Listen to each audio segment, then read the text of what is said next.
శరవేగంగా జరుగుతున్నాయి. ప్రతి ఏటా తెలుగుదేశం పార్టీ ప్రతిష్టాత్మకంగా నిర్వహించే మహానాడు కార్యక్రమానికి తొలిసారి నెల్లూరు జిల్లా వేదిక అయింది. నెల్లూరులో మహానాడును ఘనంగా నిర్వహిస్తామంటున్న మంత్రి నారాయణ తోటి. మా ప్రతినిధి చరిత్ర కుమార్ ఫేస్ టు ఫేస్. నెల్లూరులో శరవేగంగా జరుగుతున్నాయి. 27, 28, 29 రోజుల్లో జరిగేటటువంటి మహానాడు ఏర్పాట్లను ఈరోజు కమిటీ అంతా కూడా సమీక్ష నిర్వహించారు. ఈరోజు పురపాలక శాఖ మంత్రి పొంగూరు నారాయణ మన ముందు ఉన్నారు. సార్ చెప్పండి, ఈరోజు ఎలాంటి నిర్ణయాలు తీసుకున్నారు? రాబోయేటటువంటి ప్రతిష్టాత్మకమైనటువంటి పండగకి ఎలాంటి ఏర్పాట్లు చేయబోతుంది మహానాడు వేదిక ఈ కమిటీ?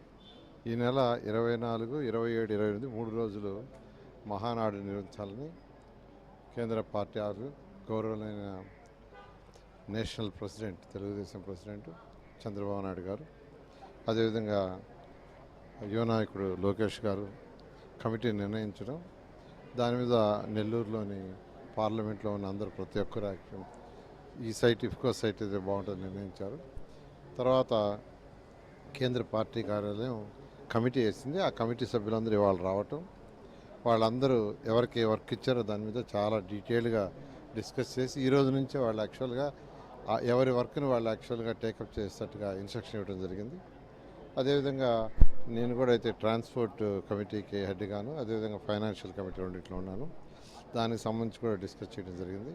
ఈ రోజు నుంచి ఎవరి వర్క్ వాళ్ళు చేసేటట్టుగా ఇంతవరకు ఎప్పుడు జరగని విధంగా ఈ మహానాడు నిర్వహించాలని నెల్లూరులో ఉన్న ప్రతి ఒక్కరూ దీనికి తోడ్పడాలని కోరుకుంటున్నాను. సార్, ఎంతమంది వస్తారు అంచనా వేస్తారు? 3 రోజుల పాటు జరిగేటటువంటి మహానాడులో తొలి 2 రోజులు ఎలా ఉండబోతుంది?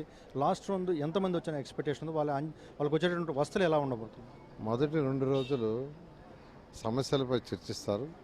ఏదైతే చర్చ జరుగుతుందో ఆ చర్చ మీద వచ్చే రిజల్ట్ని ప్రభుత్వానికి తెలియజేయటం, ప్రజావసరాలకు తగ్గట్టుగా నిర్ణయాలు చేసి పంపించడం జరుగుతుంది. 3వ రోజు పబ్లిక్ మీటింగ్, దానికి 7 లక్షల పైగా వచ్చేటట్టుగా ఎస్టిమేట్ చేస్తూ ముందుకు పోతున్నాం. ఏదైతే మహానాడుకి అయితే మాత్రం అన్ని ఏర్పాట్లు చేస్తున్నాం. ఇప్పటికే కూడా కమిటీ పనులు చేయడం స్టార్ట్ అయింది. ఏదైతే ఎవరెవరు ఏ కమిటీకి అయితే నియమించినటువంటి పనులు ఇప్పటి నుంచే కూడా స్టార్ట్ చేసేందుకైతే అందరూ నిర్వహించినటువంటి పరిస్థితి చెప్పాలి.